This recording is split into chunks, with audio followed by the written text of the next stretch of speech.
Chapter 34, PvP. Nearly Christmas already. It was amazing how time flew when nobody was actively trying to kill you. Harry had been through around 60 shelves looking for skill books since the Quidditch match. It turned out that around skill rank 10, even Hogwarts skill books started being temperamental about how much he could learn from them. Harry was worried he'd used up a bunch of the good skill books early, since about half the time now he'd find a book that was clearly one, but informed him his skill was too high to learn from it. Hermione still dutifully had him record those as well. Since it was now effectively using up 2 shelves to raise his skills that were over 10, he'd basically raised all of his primary classroom skills to 12 and all of the electives that he couldn't even take yet to 9, with a smattering of general skills. They figured he was maybe a third of the way through the library and easily to the end of 3rd year in his practical studies. His professors had gradually gone from impressed at his rate of improvement from the last year to quietly thinking that he was some kind of prodigy that was finally taking off after a bumpy first year learning the basics. He'd also finally managed to bump Barty up to 9, spending some time exercising on top of the Quidditch practice a very dejected Oliver Wood was putting them through. They'd lost to Slytherin so badly that the path to the Quidditch Cup looked long indeed, requiring Slytherin to lose the rest of their matches, while Gryffindor racked up a lot of points in their own. Number of books he'd gotten through wasn't as much as Hermione had considered totally optimal in a month and a half, but he was spending part of his browsing time looking for mentions of Acrisdes and Dementors. Those were even fewer and further between than skill books, and the quest goal remained stubbornly unchecked. Most of the Dark Wizard's contemporaries didn't even seem to have known anything about him until a big island full of soul-sucking demons suddenly became visible once he finally died. Or at least that was the story of the contemporaries that had books in the Hogwarts library. The kids had found a few references to other histories that didn't appear to be stalked, no matter how hard they looked. Madame Pince, when they finally gave up and asked for her help, admitted that if any remaining copies of such tomes existed, they were hidden away in family libraries. She seemed personally offended at how many useful reference books were squirreled away, either already lost to all time or in danger of becoming so as soon as an accident happened in the one place they were still stored. It made much more sense to her to allow them to be curated by her in the safest library in Britain. They'd done Pince's daily quest enough that they'd very much raised their favor with her. She wasn't exactly friendly. It was dubious whether she was that way with anyone, but did consider them perfectly reasonable people to rant at from time to time. Quietly, of course. Quest availability was another thing that was slowing them down in their library time. With such slow progress on the main quest, it seemed like the game system was obliging by making more side quests available. When they'd first gotten to school, there had been a number of options, but those had dried up quickly as classmates presumably solved problems for one another before the marauders could get to them. Yet through November and into December, exclamation points started to pop up again. In the last few weeks, Harry and his friends had found missing personal items for Luna several times, hunted down 3 pixies that had hidden during Lockhart's first class, and eventually made a ruckus, passed love letters for 5 different couples, broken up a jewelry theft scam that turned out to be a niffler that a student had smuggled into the school as a pet, gotten Luna's roommate's detention for stealing her things once Hermione realized why she generated so many lost items quests, hunted down 12 pixies that couldn't officially be blamed on Fred and George, releasing them for a prank, anonymously turned in Nerys Orpington when she tried to go after Gloria Williams herself with no help from the air, and tracked down a Streeler that Professor Kettleburn had let loose from its pen by accident, inspiring the prosthetic-wearing professor to remark that maybe he was too old for this shit. Lumped together, it sounded like a lot, but it was pretty easy one at a time. Most of the quest rewards were just pocket change from the aided parties, which was of more interest to the Weasleys than the others, especially with Christmas coming up and gifts to buy. Luna had handed over several handmade items of dubious practical value that nonetheless, Harry's inspection concurred, were useful in warding off the invisible pests that they couldn't see without the Fey perk. Helping Kettleburn had even gotten them some extra credit that he talked Sprout and Dawlish to applying in their classes, since they couldn't take Kettleburn's elective until third year, and he was thinking of retiring anyway. Also, Gloria Williams and Lee were dating. When Ron asked how he could date a Slytherin, he shrugged and said she was cute and her family was rich, but probably not Death Eaters. No matter how many times Harry said that dating her hadn't been listed as a quest reward, Lee continued to joke that it must have been.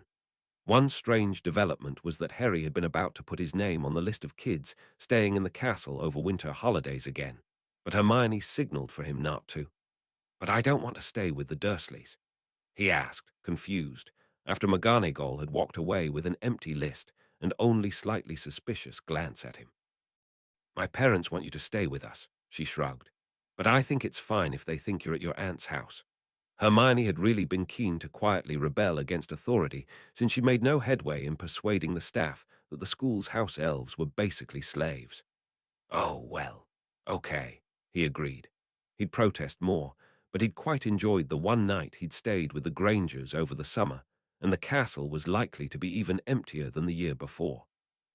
With no active mystery at the school, everyone had abandoned earlier intentions to maybe stay over. While staying for a couple of weeks with his friend's parents was a little anxiety-inducing, it seemed better than being alone at Hogwarts. And since the Grangers knew about the game system, maybe they'd let them do some quests around Crawley. But what he could sign up for was the dueling club sheet that appeared a week later. That evening, an hour after dinner to make time for the elves to work, they and most of the rest of the school arrived to see the entire great hall cleared of tables and set up with many dueling spaces. Dawlish walked up onto the platform that usually held the staff table and used a spell-amplified voice to explain. "Right. Lockhart had scheduled this before we locked him up, and it was the least stupid idea he had. Not sure why we haven't had more of these. Obviously, we're doing a lot of practice in my class, but it seemed like a good idea to let you try out against students you don't see in class." They were a little surprised to see both Snape and Flitwick climb up to the platform at either end, wands at the ready. Snape simple stood, impassive in his flowing black robes, while Flitwick grinned and did some stretches to limber up his diminutive form. "Thanks for inviting me. It's been an age since I had a friendly duel," the charms professor said. Dawlish nodded, explaining to the crowd, "I'm not a professional duelist myself, so I invited Phileas, who is." Quite a few students didn't seem to know that, and looked at the smaller professor with new interest. "Severus, I'm assured, is also quite fast, so they're going to do a little exhibition for us. We don't expect you to cast anywhere near what they're about to do, but this should give you an idea what professional dueling looks like."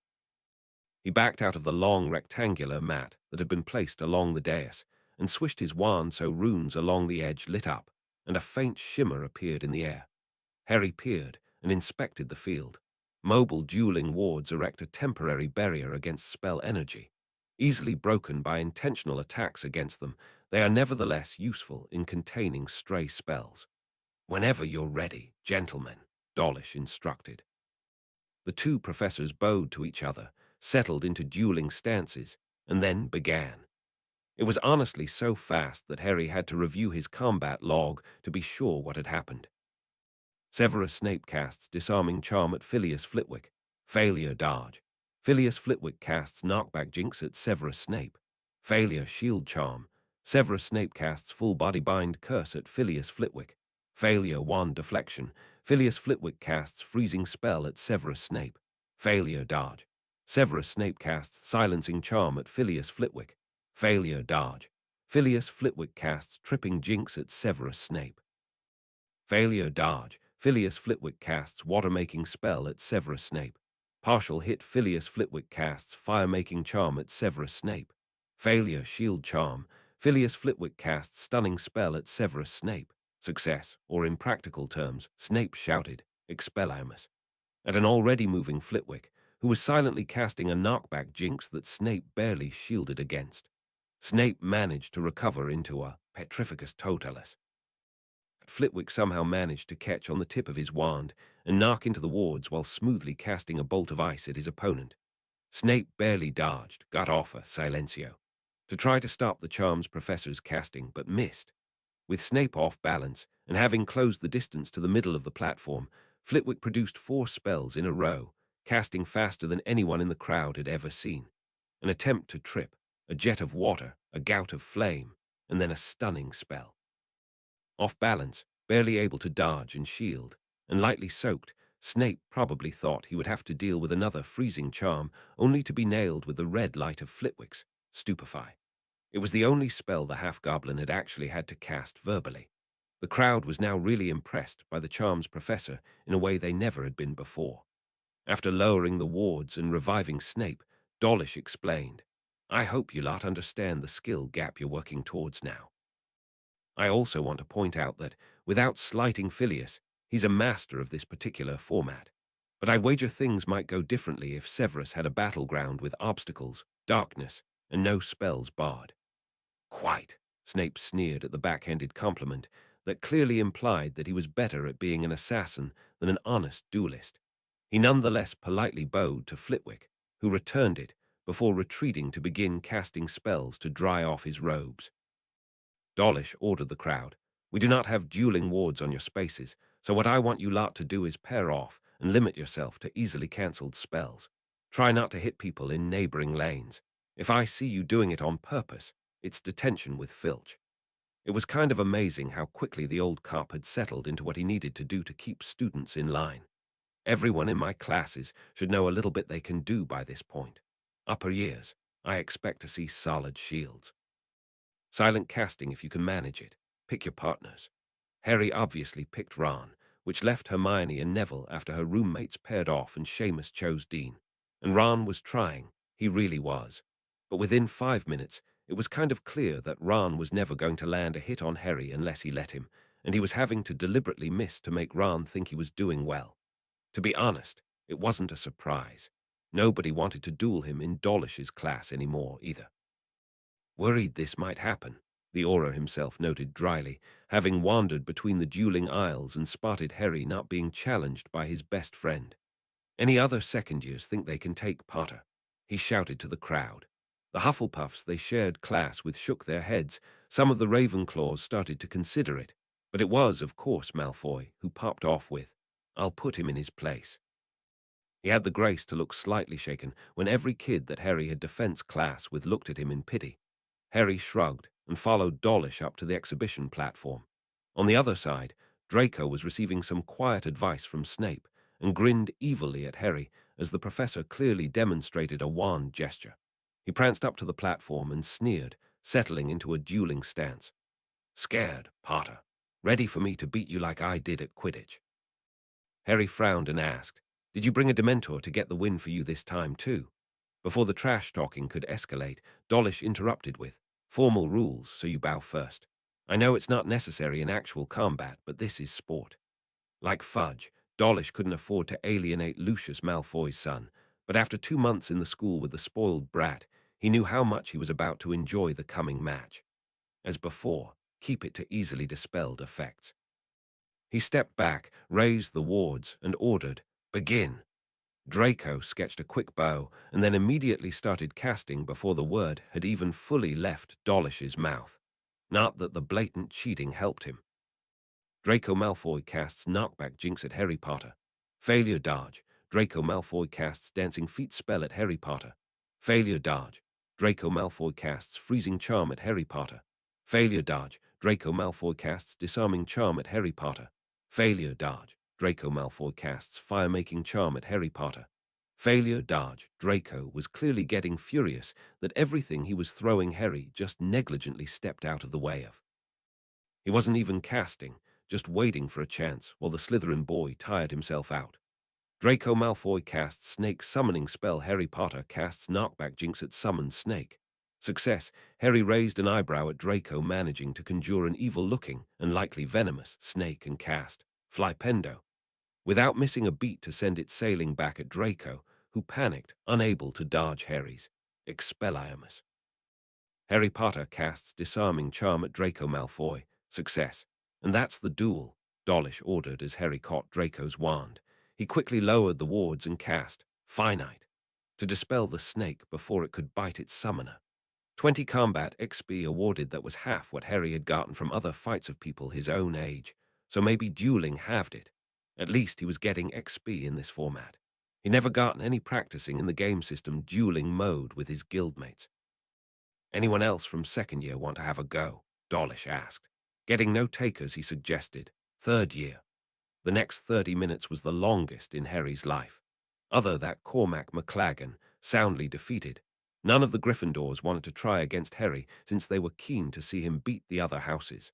Only a couple of Slytherins were willing to try either, since there wasn't much upside in winning against a younger student, even if it was the boy who lived. The third-year Hufflepuffs and Ravenclaws weren't even a threat, though a couple, like Cho Chang and Eddie Carmichael, at least made him use up some magical stamina working for the winning spell. The fact that he could dodge like crazy and never tire out was really helping him in what had turned into an endurance match. And showing how much more powerful third years were than second years, every time he won a duel he saw. 45 combat XP awarded the fourth years were harder and worth 80 XP a battle. Nerys Orpington seemed to realize he had something to do with her problems, but went down. Adrian Pusey, one of Slytherin's chasers, also came after him and took a few shots from Harry before finally falling to a body bind. Roger Davies, of the Ravenclaw Quidditch team, also took his shot, and Harry barely got him, having to conserve stamina.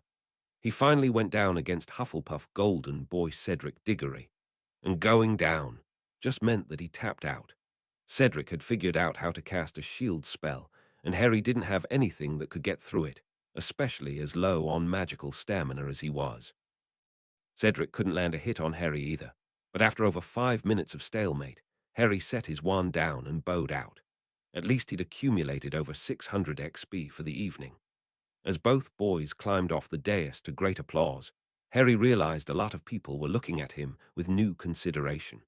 Some of it was excitement at what a good showing he put on, but many other faces were weighing him up as someone that could fight way outside of his weight class. Snape seemed quietly enraged at the new information, and Flitwick was looking at him like he was going to introduce new challenges for him in Charms class. Marauders. Active, Harry Potter. Do you think I overdid it? Chapter 35, AFK. I can't believe nobody stopped me getting on the train, Harry opined, as they were safely crammed into a compartment and leaving Hogsmeade to head back to London. Harry, Ron, and Hermione had grown enough that it was a tighter fit with the older boys than it had been on the way to school. Ginny had at least chosen to sit with her roommates rather than cramming in with the Marauders. Hermione had carefully arranged it so she was sitting next to Ron, though nobody else had really noticed that decision in her seating chart. Most people's parents would check up on them, Hermione figured. You have to have the only guardians that don't know whether you plan to come home for Christmas. Maybe, Harry shrugged. But say, what if you told your parents you were staying at Hogwarts and then didn't? We could all stay at the Leaky Cauldron or something the whole break. Muggle-born parents might not ever even find out. Scary, Ron nodded, getting his point. Not that I could afford to stay at a hotel for 2 weeks. George figured, honestly, with a few simple spells, you could find somewhere free to stay. Fred added, gotta be lots of people out of town on holiday whose house you could just live in. Trace, Lee countered. The twins both frowned, reminded of their nemesis. I guess with instancing, we could manage it. Or just using normal lockpicks, Harry shrugged. But I'd feel weird squatting in somebody's house. And if you really needed a place to stay, you'd probably do a quest and a free room for the holidays would be the reward, Hermione figured. How would you get from the train station to the Leaky anyway? Ron asked. Night bus, Harry shrugged. I still need to check writing that one off anyway. Mr. Weasley had at least given him the method for summoning the collocating transport for the stranded witch or wizard. Changing the subject, he asked, what are you doing for the holidays, Lee? He had a pretty good grasp on the Weasleys' plans, and he was staying with Hermione, but didn't have a solid understanding of Lee's home life. Keeping my head down, he replied. Got some letters from Mum that make me think that Dad's been gambling again. He saw looks of worry in Harry and Hermione's eyes and explained, it's not that bad. He's just the unluckiest bloke in Britain, so he's always depressed once he loses enough. He shrugged and said, probably won't really have great presents this year, but that's all right. Maybe you can use your new charisma to convince him to stop. Hermione suggested. Maybe, Lee agreed, but it's not like he doesn't know it's a problem. He just gets excited about stuff he thinks are sure bets, and then he gets drawn in. The real problem is Bagman keeps taking his money. Bookie Club put Ludo Bagman out of the gambling business. Ludo Bagman? Harry asked as the quest appeared. Game system thinks we could put him out of business. Yeah, does it give any suggestions on how? Lee perked up. Nah, not sure if it's even a real quest or just automatically tracking my to-do list, Harry admitted. Shame. Well, let me know if it changes to suggest something. It was interesting to be at King's Cross Station when it was cold out. Harry had only been there before at the end or beginning of the school year. He and Hermione broke from the Weasleys before they got off the train. As much as Harry would like to say hello to Mrs. Weasley, there was too much chance of her asking him questions about where he was spending the holidays. That she was part of Dumbledore's order meant she might mention it to him, and it could become a problem. Was it weird that a little mind reading had turned into a distrust of authority, worming its way through the adults in his life? So far, that distrust did not extend to the doctors Granger, who Harry and Hermione found waiting outside the exit to the platform with the other parents of Muggleborn, trying to look unobtrusive. Harry actually got a surprising hug from Helen Granger and a handshake from Jean. Thanks for this, he told them, glancing around for anyone paying attention and leaving out what this was, just in case. It's our pleasure, Helen told him, as they started walking towards the parking area, wheeling their trunks behind. I don't know if we considered whether 2 trunks would fit in the boot, though, Jean observed, giving a worried look at the luggage. Without a magically expanded space like in the Weasley car, it was hard enough getting Hermione's trunk to fit. I've got it, Harry assured him, thrilled to be in the company of the only 2 adults that knew about the game system. He rolled behind a kiosk of tourism brochures, again checked that he wasn't being watched, and slid his trunk into inventory. It was immediately shunted off to his vault, but all of his essential items were in his main inventory anyway, if for some reason he couldn't access it from the Granger's house. I had honestly almost managed to forget about that. Jean shook his head in wonder. Part of it was that they didn't actually get to see much of the wizarding world, since Hermione couldn't cast magic at home. But mostly, it was just the unobtrusive way Harry made the luggage disappear into thin air. It's like an illusionist show, right in front of me. Watch me cut this ghost in half. Harry grinned. Hermione laughed, but noticed her parents realizing there was a story there. Hermione Granger replies, we should probably work out how much to tell them. The chat system wound up making it a lot easier to get their stories straight, though they probably should have just done so on the train. On the ride back to Crawley, they gave a heavily abridged story of the past few months that omitted class quintuplex giant spiders, minimized their danger from giant snakes that could kill you with their eyes, and downplayed soul-sucking demons with a game system of their own. It was bad enough that there were mind-reading and memory-stealing professors, student-controlling diaries, and traitorous rat shapeshifters. Who'd have thought that decapitating a ghost would be the fun part? Helen frowned when they'd finally finished. I'd like to write to Mrs. McGonagall, Jean suggested. I feel like it may be time that we have a parent-teacher conference. Harry, can we borrow Hedwig to send that letter? Sure, Harry shrugged, not convinced that Hermione's parents' writing would change anything, but not seeing the harm. And Hedwig liked to work. He'd been letting Hermione use her to send mail home over the semester anyway, so the Grangers were familiar with the snowy owl. Perhaps we should also talk to Marley and Arthur. Helen added, since it was their daughter that was affected, they may also have some issues with how things have been handled recently. Well, we're going to go hang out, Hermione suggested, bailing from the conversations before her parents started to ask any more questions. Keep your door open. Dinner's in an hour, Jean agreed, as they scampered off. The first few days of winter break were strange for Harry. Hermione's parents took turns working during the day, leaving one parent home to make sure the kids weren't getting up to mischief, whether romantic or dangerous. This involved several outings to go shopping and see various Christmas-time sights, during which whichever Dr. Granger was parenting subtly pumped Harry for information about his life outside of Hogwarts. That he was clearly as mystified by fairly commonplace winter attractions as they were by magic did not reflect well on the experiences his guardians had allowed him over a decade in their care.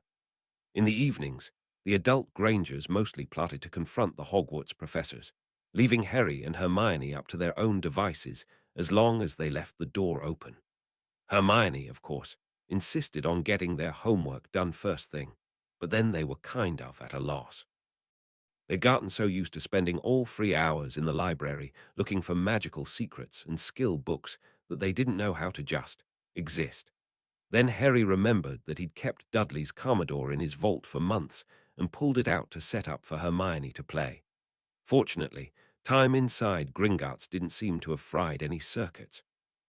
Instructing her on the finer points of computer video games, with the vague thought it might give her some insight into how to unlock the game system, managed to kill quite a few hours. On Christmas Eve, in the afternoon, they were both surprised to hear Hermione's father shout up at them. "Guests are here."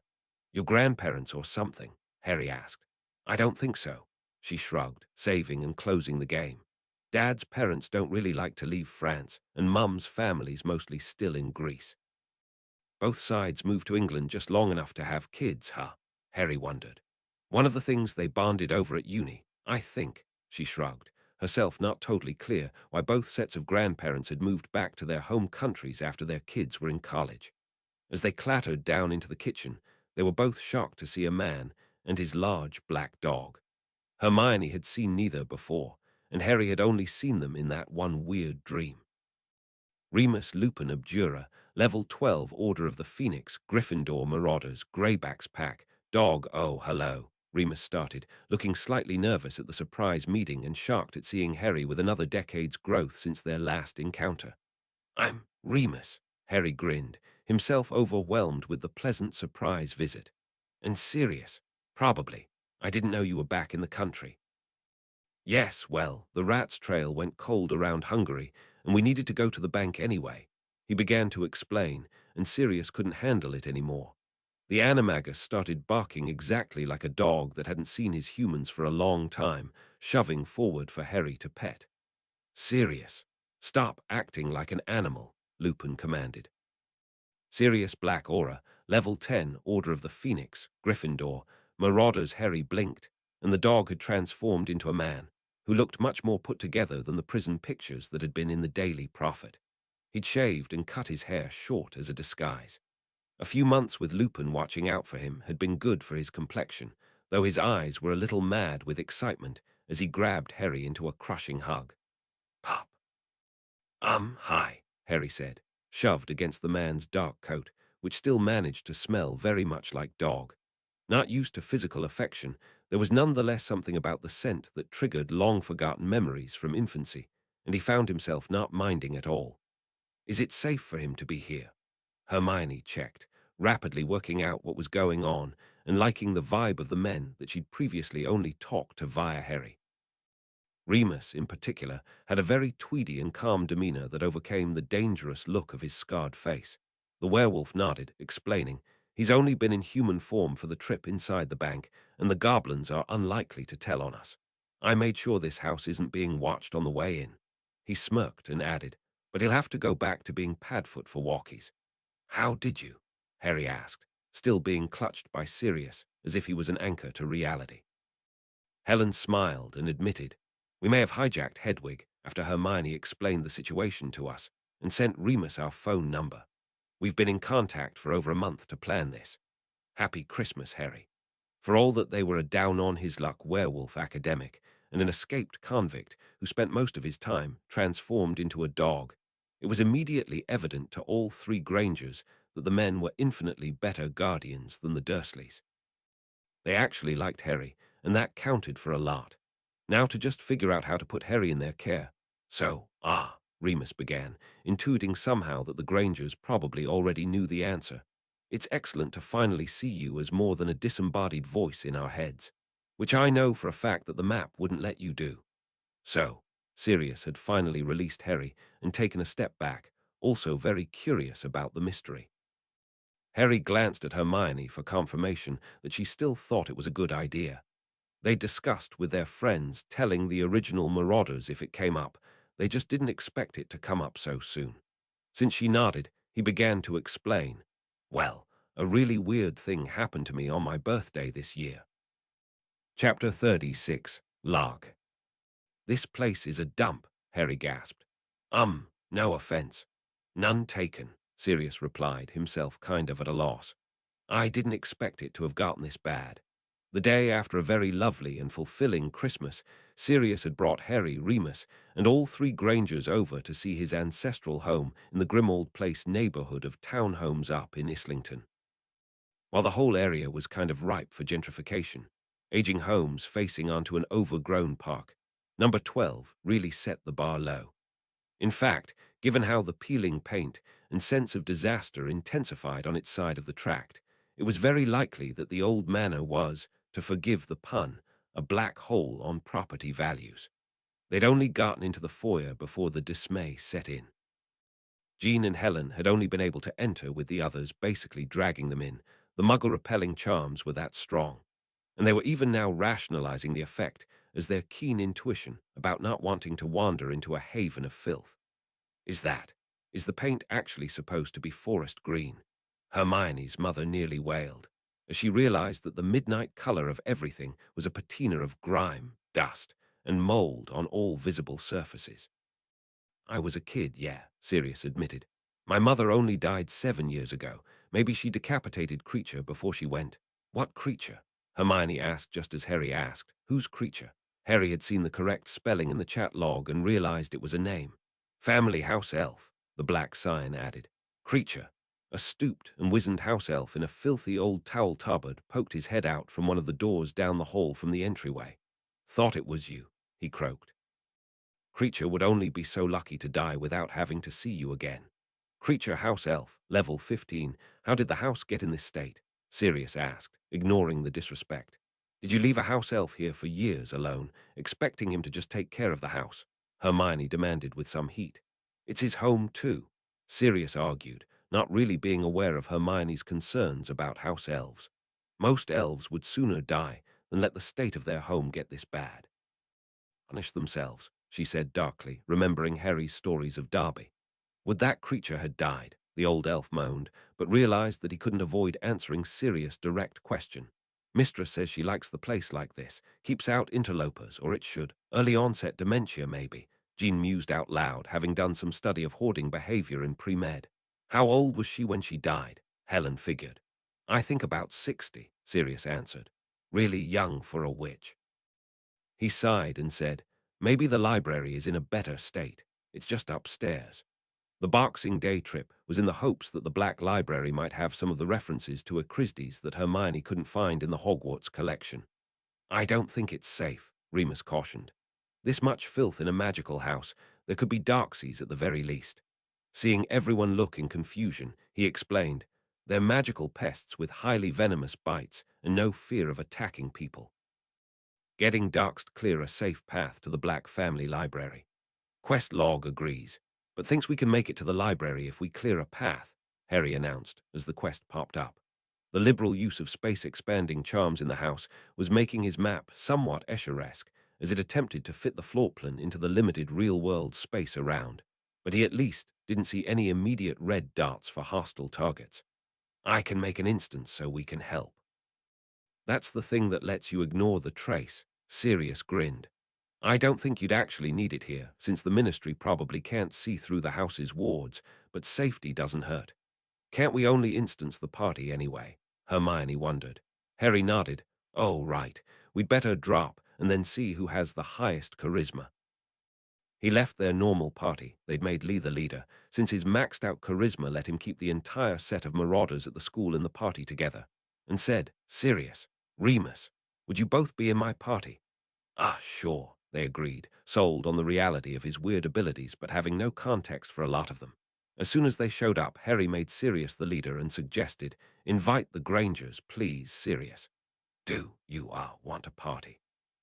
His godfather asked with a smirk. The agreements rang around with Helen not showing up in the list.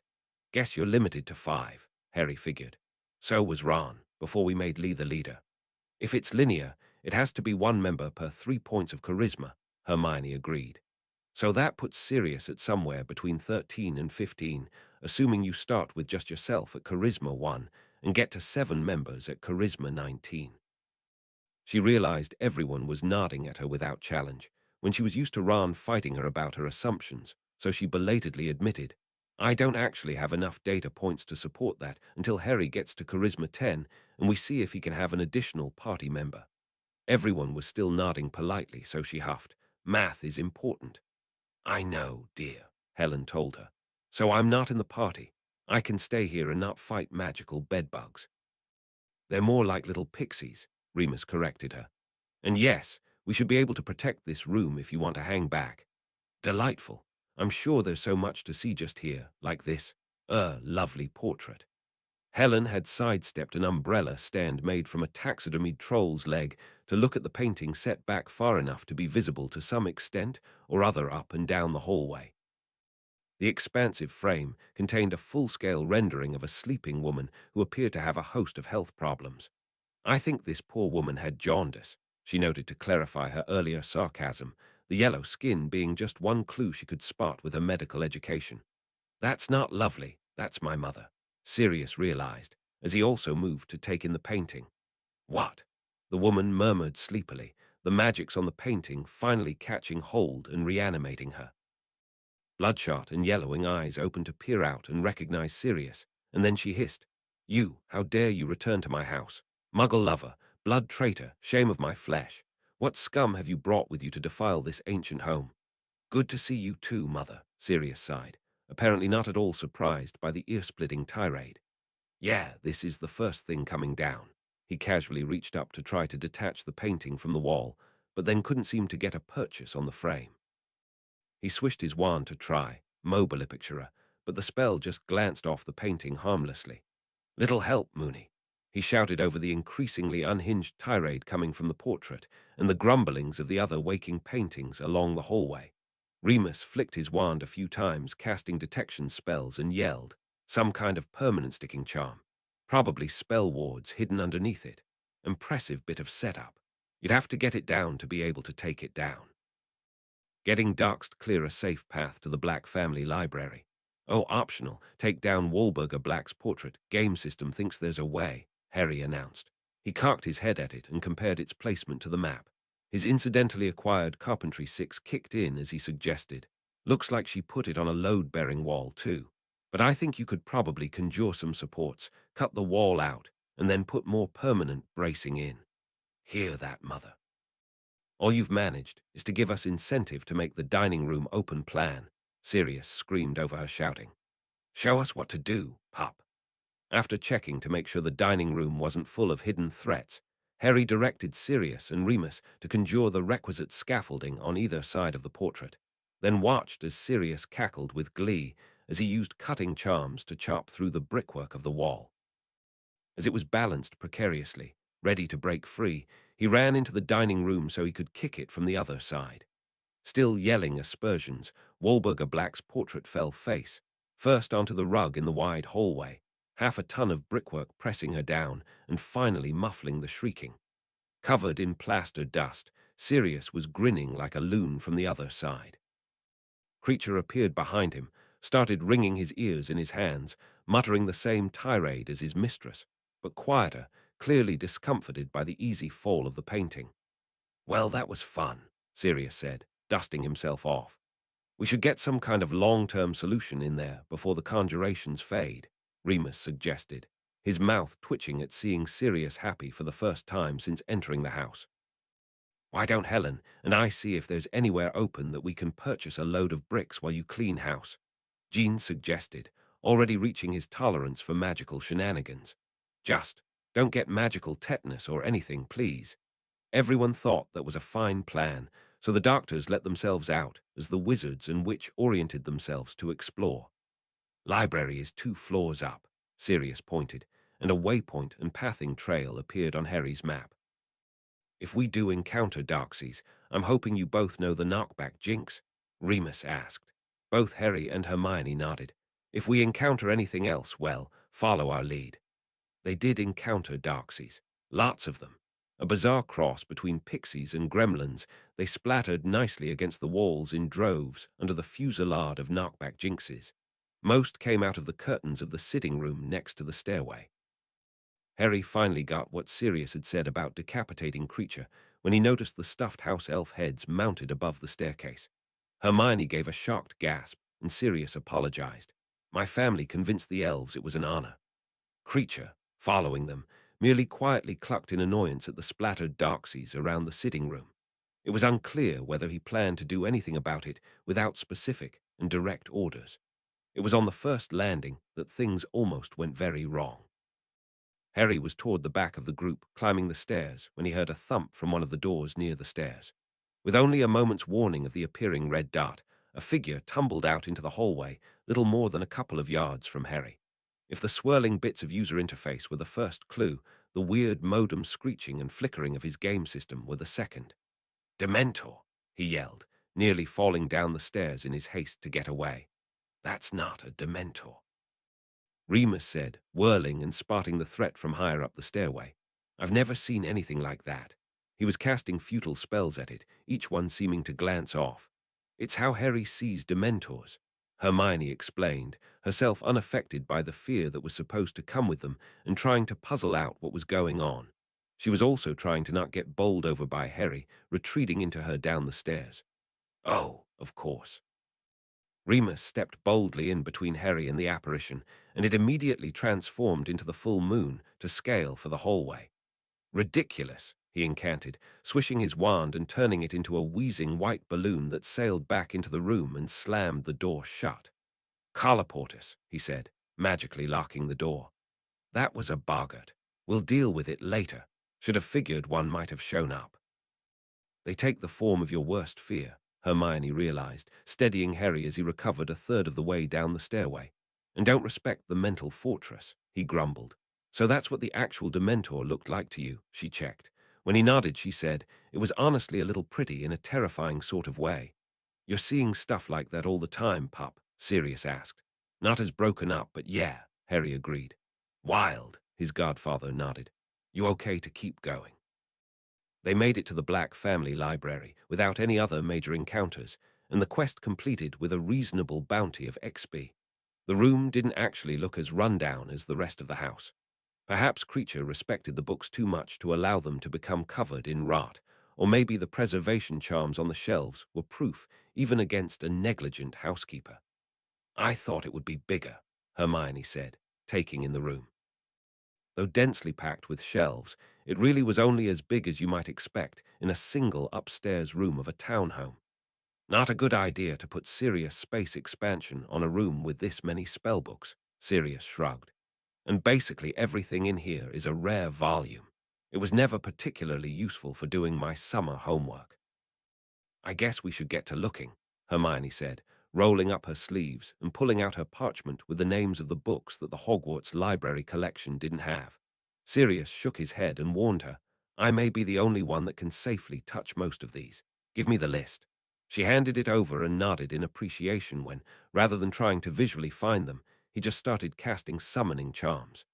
Accio, Blood Mages of Europe. Accio, Hacklebrand's Dark Lords. Accio, the founding of Azkaban. He wasn't having much luck until he got to Accio, Autobiography of Sagittarius Black. Oh, that's gotten something.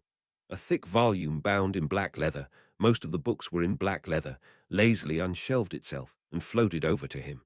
Probably should have started with that one, honestly. "Is it safe to take it with us?" Hermione asked, eyes gleaming at the chance to crack open a book not even Hogwarts had. Sirius flicked through it and nodded. "This one just seems like collected journals, not a spellbook. Those are the ones you don't want to try to remove.